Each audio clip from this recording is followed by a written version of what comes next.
Welcome! In front of me is a Realme 12 Pro, and today I'll go unboxing along with a quick overview of this device. So without wasting any time, let's just get straight into it.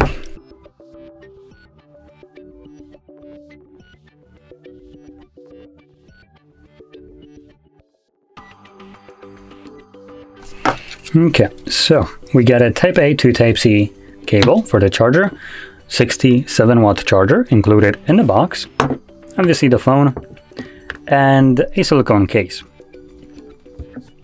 Let's slap that right on, just so we can see how that looks like. Okay, now personally, if I'd be using this device, I would be using it without a case, just because of the nice back. So I'm assuming this is pseudo leather, some eco leather, whatever they're calling it, most likely. Let's see if we can find any info.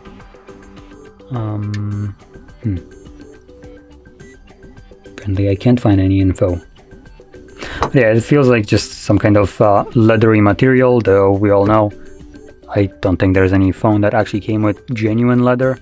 So this is something like eco leather or some crap like that. But still, feels nice to touch. Now, flipping it over, we have our display. This is a 6.7-inch display with a resolution of 1080 by 2412 pixels, AMOLED display, 1 billion colors, 120 Hz refresh rate, and a peak brightness of 950 nits. It also boasts over 90% screen-to-body ratio with a pixel density of 394. So with that being said, the display right here is actually pretty good. One more thing about the display, it comes with a pre-applied screen protector, though it's plastic, still better than not having one at all. Now flipping it over, we have our camera setup. So we have what at first glance might look like a quad camera setup. Don't be fooled, this is at best triple camera setup. So the main sensor here is a 50 megapixel f1.8 26mm wide lens with optical image stabilization and PDAF. Then we have a 32 megapixel f2.0 47mm telephoto lens, PDAF optical image stabilization and 2x optical zoom. And last one would be the 8 megapixel f2.2 60mm 112 degree ultra wide lens.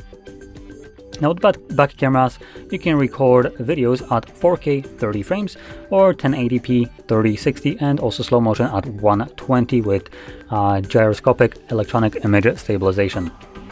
Then at the front we have our selfie, and that is a 16 megapixel f2.4 24mm wide lens that will allow you to record selfie videos at 1080p 30 frames. So that's basically the cameras. Now moving on into the internals, we actually have a 5000 mAh battery in here, so that's pretty nice, and 67-watt charging, which is advertised to get your device to 50% from 1% in just as little as 19 minutes, which is pretty freaking good. Now, the device is being powered by a Snapdragon 6 Gen 1, so a bit on a bit behind, as for instance the Snapdragon 8 already has a 3rd generation, so I am pretty sure the Snapdragon 6 does as well. At least it most certainly has a Gen 2 version, so this one is already behind, even though it was released at the very beginning of 2024, January 29th.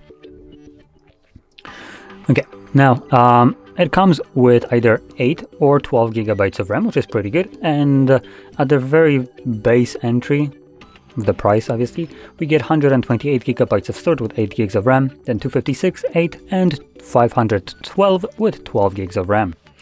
Now that being said, the base entry model with the amount of RAM, it's already pretty decent, I would say, though the storage is a little bit on the lower side, so you might want to pick up the 256, as there is no expandable storage in this device. You do get the dual SIM card support though. And that's really all there is to the device. Last thing that I'm going to do is just take a look around. So we do have what looks to be an aluminum frame for the device, a eco leather back, then glass front. At the back, or bottom, meant to say, we have our little tray, our microphone, charging Type C for a device, speakers. At the top we have more microphone holes, and okay, this doesn't look like IR blaster. On the left side we get absolutely nothing, and on the right side we get our power button along with volume rockers. Now there is no fingerprint sensor on the side, which means that we have one under the display, and that, looking at the specs, that is the case. So under display fingerprint sensor. One last thing that I didn't mention is we do have a subtle curved display right here. I personally like it, but I know not everyone does. I actually think that, in my opinion, might be one of the rare ones. But I do like curved displays, so this one has it. Want to point out for people that absolutely despise those. So there we go. Now last thing to mention is the price, and it comes at about 2,400 rupees, which converting it that, if I can do it relatively quickly, equates to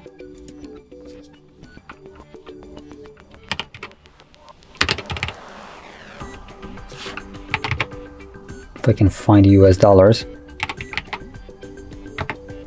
There we go. So that equates to about $290, which honestly, for what you get with this device and the feel of it, I think this is a really good price. Actually, yeah, it is a pretty decent price.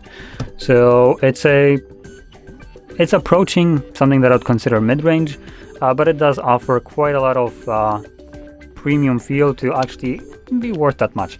So it does feel really nice in the hand. It has decent camera setup on paper and a decent display, which adds to the experience, and obviously the price tag, which seems to be good.